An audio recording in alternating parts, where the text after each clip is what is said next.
Pozivamo vas da do 4. decembra pogledate veliku izložbu Sava Šumanović i evropski realizmi između dva svetska rata u spomen zbirci Pavla Beljanskog, Galeriji Matice Srpske i Galeriji slika Sava Šumanović u Šidu.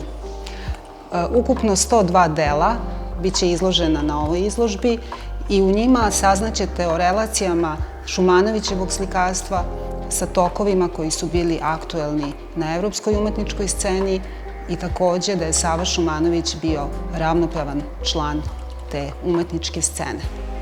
Posebno je važno da ćete videti prvi put i neka dela koja do sada nisu izlagana u Srbiji, kao što su dve slike iz francuskih muzeja u La Rochelleu i Honfleru, zatim slike koje su retko izlagane publici iz Severne Makedonije, Rijeke i Zagreba, a takođe uz veliki i bogat dokumentarni materijal upoznaćete se sa umetničkom scenom Evrope i Pariza između dva svetska rata.